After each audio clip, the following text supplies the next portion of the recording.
America के एक well known hotel में एक पर्सन जाता है और वो पर्सन उस होटल में एंटर होने के लिए अपना फेक नाम और एड्रेस यूज़ करता है और वो उस होटल के स्टाफ के साथ काफ़ी वियर्ड सी डिमांड भी करता है और कुछ दिनों बाद उस पर्सन की उसी होटल में काफ़ी मिस्टीरियस तरीके से डेथ हो जाती है। और आज इस बात को पूरे 90 साल हो चुके हैं, पर लेकिन ये आज तक भी क्लियर नहीं हुआ उस पर्सन का मर्डर हुआ था या तो उसने सुसाइड किया था, क्योंकि जो उसका मरने का तरीका था वो काफ़ी ज़्यादा अजीब था। उसे देखने में ऐसे लग रहा था जैसे कि किसी ने उसे काफ़ी ज़्यादा टॉर्चर करके मारा है।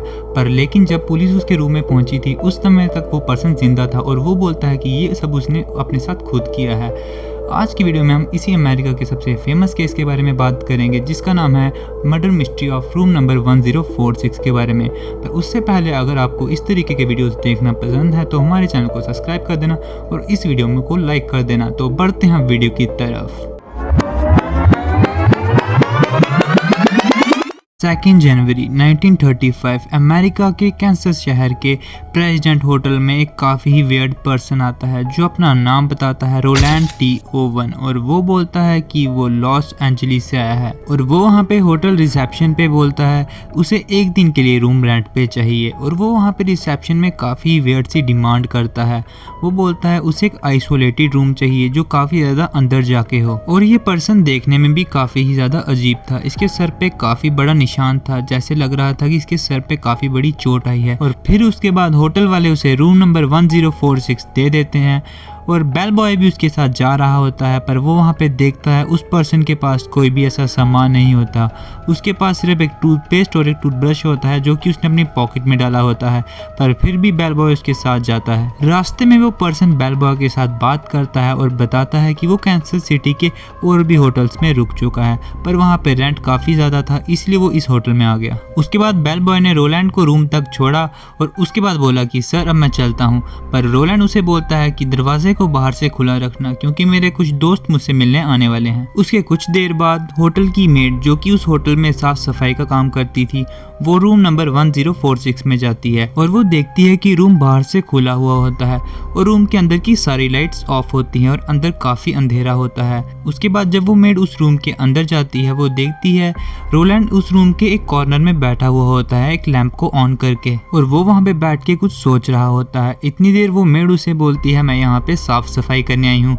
इतनी देर वो उस रूम में साफ सफाई शुरू कर देती है और जाते वक्त रोलैंड उसे भी वही बात बोलता है जो कि उसने बेल बॉय को बोली थी, दरवाजे को बाहर से खुला रखना कि मेरे कुछ दोस्त मुझसे मिलने आने वाले हैं। उसके बाद शाम हो जाती है और वहीं से मेड वापिस रोलैंड के कमरे में जाती है उसे टॉवल देने के लिए और वो वहाँ पहुँच के देखती है कि दरवाज़ा बाहर से अभी तक खुला होता है और वो अंदर जाती है और रोलैंड को बोलती है कि मैं टॉवल को बाथरूम में रख रही हूँ। इतनी देर बाहर उस रूम में रोलैंड को एक डॉन से कॉल आता है और रोलैंड उस डॉन को बोलता है कि मैं तुम्हारा काफ़ी देर से वेट कर रहा हूँ, 15 मिनट में तुम मेरे पास आ जाओ।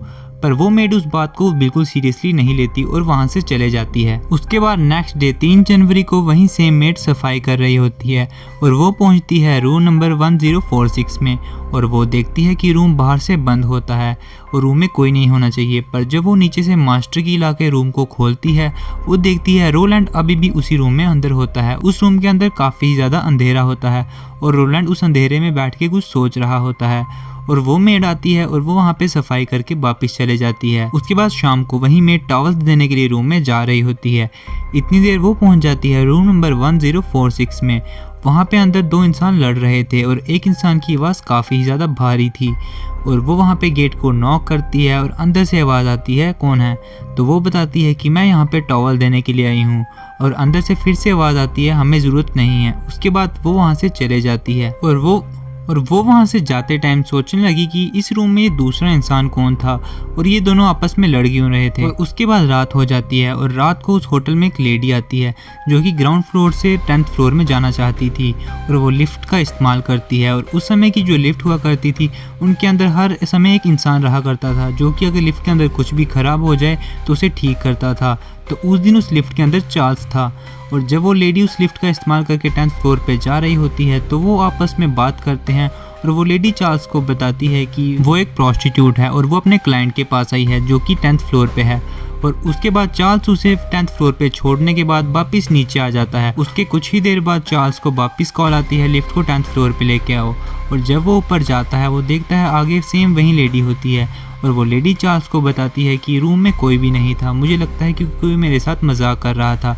और उसके बाद चार्ल्स उस लेडी को वापस ग्राउंड फ्लोर पे छोड़ देता है और वो वहाँ से चले जाती है। और उसके कुछ देर बाद चार्ल्स को फिर से कॉल आता है लिफ्ट को 9th फ्लोर पे लाओ, और जब चार्ल्स वहाँ पे जाता है और देखता है सामने फिर से वही लेडी खड़ी होती है, चार्ल्स उसे देख के घबरा जाता है और बोलता है मैम अभी तो मैं आपको नीचे छोड़ के गया था, तो अब वापस आप ऊपर कैसे आ गए। तो आगे वो भी काफ़ी गुस्से में होती है और वो उसे बोलती है कि मुझे लगता है कोई मेरे साथ काफ़ी गंदा मजाक कर रहा है। और उसके बाद चार्ल्स उसे नीचे छोड़ देता है और वो लेडी वापस उस होटल से बाहर चले जाती है। और उसी दिन रात को एक टैक्सी ड्राइवर जो कि प्रेसिडेंट होटल के बाहर रुका हुआ था और किसी कस्टमर की वेट कर रहा था, तो वो वहाँ पे एक पर्सन को देखता है जिसने की शॉर्ट्स डाली हुई होती है और ऊपर टी शर्ट डाली हुई होती है, और वो भी जनवरी के महीने में, और उस समय अमेरिका में काफ़ी ज़्यादा ठंड होती है। और वो पर्सन काफ़ी ज़्यादा गुस्से में होता है और वो किसी इंसान को धमकियाँ दे रहा होता है, मैं तुम्हें जान से मार दूंगा। और उसके बाद अगले दिन 4 जनवरी की सुबह को होटल वाले देखते हैं रूम नंबर 1046 का जो लैंडलाइन है वो होटल से डिस्कनेक्ट हो चुका है, इसलिए वो बेल बॉय को उस रूम में भेजते हैं ताकि वो उस लैंडलाइन को फिक्स करे। पर जब वो वहाँ ऊपर रूम में पहुँचता है तो रूम के बाहर एक बैनर लगा हुआ होता है डू नॉट डिस्टर्ब। पर उसके बाद भी वो उस रूम को नॉक करता है पर अंदर से कोई आवाज़ नहीं आती। काफ़ी देर तक नॉक करने के बाद अंदर से एक आवाज़ आती है, मैं आ रहा हूँ रुको 2 मिनट। अंदर से आवाज़ आने के बाद भी उस दरवाजे को कोई नहीं खोलता, पर इतनी देर वो बेल बॉय बाहर से ही बोल देता है जब आप उठ जाओ तो इस लैंडलाइन को फिक्स कर देना ताकि हम आपसे कांटेक्ट कर पाएं। और वो बेल बॉय वहां से चले जाता है। और इसके बाद काफ़ी समय हो जाता है पर लेकिन उस रूम का लैंडलाइन अभी तक फिक्स नहीं हुआ होता है, पर इसीलिए होटल वाले एक बेल बॉय को फिर से ऊपर भेजते हैं उस रूम के लैंडलाइन को ठीक करने के लिए। पर इस बार वो बेल बॉय अपने साथ मास्टर की लेके जाता है, और जब वो उस रूम में जाता है वो उस डोर को खोल के अंदर देखता है तो अंदर रोलैंड एकदम नेकेड बेड पे पड़ा हुआ होता है, और उसने काफ़ी ज़्यादा नशा भी किया होता है क्योंकि उस रूम में काफ़ी ज़्यादा अल्कोहल की बोतल और गिलासेस पड़े हुए थे। इतनी देर वो बेल बॉय उस लैंडलाइन को चेक करने लगता है और वो देखता है कि लैंडलाइन की वायर्स उसे अलग की हुई थी, इसीलिए वो उन वायर्स को वापस लैंडलाइन के साथ कनेक्ट करता है और वापस नीचे आ जाता है। और उसी के कुछ 15 से 20 मिनट बाद वो देखते हैं कि वो जो लैंडलाइन था वापस से डिस्कनेक्ट हो चुका था, इसलिए वो होटल वाले वापस एक बेल बॉय को ऊपर उस रूम में भेजते हैं। और इस बार जैसे ही वो बेल बॉय उस रूम के अंदर जाता है तो वो रूम के अंदर थोड़ा अंधेरा होता है और रूम काफ़ी गीला होता है, और जैसे ही वो लाइट ऑन करता है वो देखता है रूम में चारों तरफ खून ही खून था और जो फर्श उसे गीला लग रहा था वो भी खून था। फिर जैसे ही वो रोलैंड की हालत देखता है वो काफ़ी ज़्यादा डर जाता है। उसकी चेस्ट पे काफ़ी ज़्यादा स्टैब किया था और वहाँ से खून निकल रहा था, और उसके अलावा उसके सर पे काफ़ी बड़ी चोट थी और उसके हाथ पैर भी बने हुए थे और उसके गले में भी कुछ बांधा हुआ था। ऐसा लग रहा था कि किसी ने उसे मारने की कोशिश की है। इतनी देर वो बेल बॉय वहाँ से भाग जाता है और बाकी के स्टाफ को इकट्ठा करके ऊपर बुलाता है। उसके बाद पूरा होटल स्टाफ उस रूम में आ जाता है और उस समय तक रोलैंड जिंदा होता है, और वो लोग उसे पूछते हैं कि ये तुम्हारे साथ किसने किया, और वो बोलता है कि ये मैंने खुद अपने साथ किया है। पर उसके कुछ देर बाद ही वो बोलता है कि मैं बाथरूम से गिर गया था इसलिए ये मेरे साथ हो गया है। पर उसकी कंडीशन देख के ये साफ पता चल रहा था कि वो झूठ बोल रहा है। ऐसा लग रहा था कि वो किसी से काफ़ी ज़्यादा डरा हुआ है, क्योंकि अगर वो बाथरूम से गिरा होता तो उसके हाथ और पैर और गला किसने बांधा। उसके बाद वहाँ पुलिस आती है और उनके अकॉर्डिंग ये 100% मर्डर था, क्योंकि अगर उसने खुद सुसाइड किया होता तो जिस वेपन से उसने अपनी चेस्ट पे अटैक किया था वो वेपन उस रूम में होना चाहिए था, पर उस रूम में वैसा कुछ भी वेपन नहीं था। पुलिस के अकॉर्डिंग ये एक मर्डर था और जिसने भी इस प्लान को एग्जीक्यूट किया था वो उसे मारने के बाद वहां से वेपन के साथ भाग गए थे, इसलिए उस रूम में कोई भी वेपन नहीं मिला था। उसके बाद पुलिस ने उस रूम की अच्छे से तलाशी ली और जो वो टेलीफोन था उसके ऊपर से 4 फिंगरप्रिंट मिले, जिसमें से एक खुद रोलैंड का था। उसके अलावा 3 किसके थे वो आज तक भी पता नहीं चला है, बस इतना ही पता है कि उनमें से एक लेडी थी। उसके बाद जब पुलिस पूछताछ कर रही होती है तो उस समय एक लेडी बताती है जो कि रोलैंड के रूम के पास में ही रहती थी 1048 में, कि 3 जनवरी की रात को उसे काफी जोर से एक लड़का और लड़की की लड़ने की आवाजें आ रही हैं। पुलिस ने काफी कोशिश की इस केस को सॉल्व करने के लिए और इस इंसान के बारे में पता करने के लिए, पर किसी भी इंसान ने इसकी बॉडी को क्लेम नहीं किया, और इस नाम का इंसान पूरे अमेरिका में एग्जिस्ट ही नहीं करता। इसने वहाँ पे बताया था कि ये लॉस एंजलिस से आया है, तो पुलिस ने लॉस एंजलिस में भी काफ़ी ज़्यादा पता किया पर उन्हें कुछ भी नहीं मिला। उसके मरने के काफ़ी देर तक भी उसकी बॉडी को बरीड नहीं किया गया था क्योंकि वो वेट कर रहे थे कि कोई उस बॉडी को क्लेम करे। पर जब ज़्यादा देर तक किसी ने उस बॉडी को क्लेम नहीं किया तो उन्होंने डिसाइड किया कि अब उसे बरीड करने का टाइम आ चुका है। पर उसी दिन उन्हें एक कॉल आता है और उन्हें पैसे आ जाते हैं $25 उसे बरीड करने के लिए। और जिस पर्सन ने ये कॉल की थी वो बोलता है ये काफ़ी बड़ी मुसीबत में फंस चुका था और धोखा दिया था तो इसे वही मिला जो इसे मिलना चाहिए था। और उसके बाद ये कॉल कट हो जाती है पर ये आज तक नहीं पता चला ये पर्सन कौन था और इसने पैसे क्यों दिए। जब रोलैंड की डेथ हो गई थी उसके बाद एक लेडी क्लेम करती है कि वो उसका बेटा है और उसकी एज सिर्फ 17 थी जब उसकी डेथ हुई थी। पर जब उसे कोई भी देखता था तो वो देखने में बड़ा लगता था क्योंकि प्रेसिडेंट होटल के स्टाफ के अकॉर्डिंग उसकी एज 25 से 30 साल के बीच में थी पर वो रियल में 17 थी। पर उसके अलावा उसका जो ये नाम था रोलैंड ये भी असली नहीं था। ये बात उसकी मॉम को भी नहीं पता कि उसने अपना नाम क्यों चेंज किया था। उसके अलावा वो अपनी मॉम को हर समय एक लेटर भेजता रहता था पर लेकिन जब उसकी डेथ हो गई थी उसके बाद भी उसकी मॉम को लेटर कॉन्टिन्यूसली आ रहे थे। पर लेकिन जब वो जिंदा था तो उस समय हैंड से लिखे हुए लेटर्स उसकी मॉम को मिलते थे पर उसके मरने के बाद प्रिंटेड लेटर भी उसकी मॉम को मिले। वो लेटर भी उसकी मॉम को कौन भेज रहा था वो भी आज तक क्लियर नहीं है। 1934 में वो अपना घर छोड़ के चले गया था पैसे कमाने उसकी मॉम के अकॉर्डिंग और उसके बाद वो अपनी मॉम से कॉन्टिन्यूसली फ़ोन पे बात करते रहता था या तो लेटर लिखते रहता था। पर उसके बाद 1935 में उसकी मॉम को ये न्यूज़ मिलती है कि उसका मर्डर हो गया है। आज इस केस को पूरे 90 साल हो चुके हैं पर लेकिन ये आज तक ऑफिशियली सॉल्व नहीं हुआ है।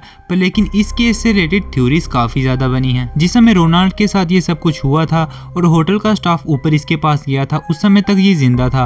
पर अगर ये उस समय सब कुछ सच बता देता तो ये केस सॉल्व हो सकता था। पर लेकिन ये उस समय पता नहीं किस डर में था या तो क्या प्रेशर था इसके ऊपर जो कि इसने सारी बातें अपने ऊपर ले ली और बोलने लगा कि ये मैंने खुद किया है। तो अब बात करते हैं इस केस के थ्योरीज के बारे में कि कौन इस मर्डर में इन्वॉल्व हो सकता है। नंबर 1 पे आ जाएगा डॉन जो कि उसके साथ फ़ोन पे बात किया करता था। और उसके अलावा नंबर 2 पे आ जाएगी वो लेडी जो कि 3 जनवरी की रात को उस होटल में 10th फ्लोर पे गई थी। उसके बाद होटल से बाहर जाने के बाद वो फिर से 9th फ्लोर पे मिली थी। लोगों के अकॉर्डिंग सबसे पहले वो 10th फ्लोर पे गई, उसने उस पर्सन का मर्डर किया और उसके बाद वो नीचे चली गई होटल से बाहर जिससे कि अब किसी को शक ना हो। उसके बाद वो स्टेयर्स के थ्रू वापस 9th फ्लोर पे गई जहाँ पे कि डॉन था और उसने उसके साथ बात करने के बाद वो वापस वहाँ से बाहर चले गई। तीसरे नंबर पे आ जाएगा वो पर्सन जो कि प्रेसिडेंट होटल के बाहर 3 जनवरी को मिला था जिसने की शॉर्ट्स डाली थी और एक टी शर्ट डाली थी और वो काफी ज्यादा गुस्से में किसी को धमकियां दे रहा था। आप सबका क्या ओपिनियन है इस केस से रिलेटेड कमेंट्स में बता देना और अगर आपको इस तरीके के वीडियोस देखना पसंद है तो इस वीडियो को लाइक कर देना, चैनल को सब्सक्राइब कर देना और मिलते हैं एक और नई वीडियो में।